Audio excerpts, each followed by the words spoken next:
Let's see how much riding gear adds to the weight of the motorcycle and the rider.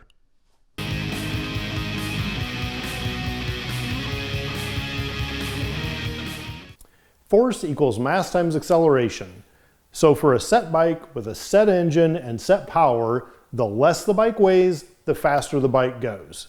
That's why I've spent so much time and money on this bike to reduce it by 46 pounds, which is about a 10% weight savings from how it came from the factory. However, there's more to it than just the bike. The bike is now roughly 400 pounds, let's call it, but I weigh a little over 200 pounds. So I'm over half the weight of the bike.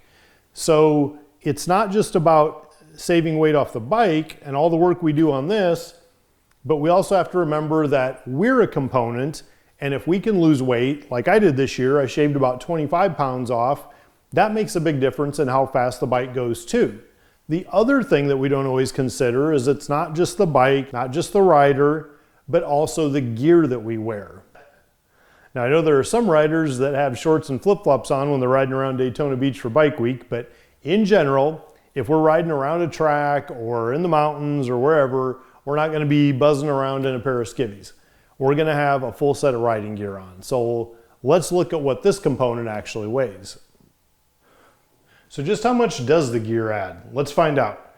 Right now I'm just wearing my SEAL costume basically, just Under Armour and a pair of shorts that you wouldn't probably normally wear in the suit. And the base of my weight right now is 218.0 pounds. So that's the starting point.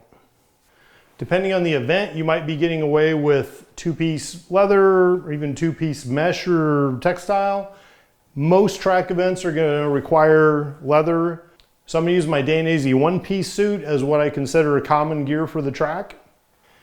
And with the one-piece Dainese leathers, my weight is now 231 even.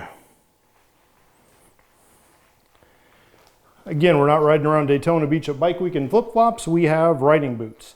And these are something I would consider typical for track use, these CD boots.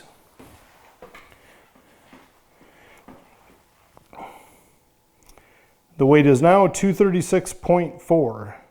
The next component are gloves. These are a pair of held Phantom 2s that I use. They are, again, typical good solid track glove. So if I add those, 237 pounds. And the last and potentially one of the most important items, because it's your head that it protects, is the helmet. We're not going to be wearing half shells running around the track. We're going to have a solid helmet on. This one does not have electronics on it because on tracks lately they've forced me to take the Santa Bluetooth items off. So this is no electronics. Just a Shoei X15, I believe this one is. If I put that on, and the total weight is now 241 even, 241 pounds as is. And that makes a total of 23 pounds worth of riding gear. So the next time you're considering pawning a kidney to buy a new piece of carbon fiber somewhere, remember, it's not just the bike, it's the rider, and it's the gear. And remember, if you eat less, you actually save money. Subscribe to my YouTube channel below and let's celebrate turning fuel and air into adrenaline.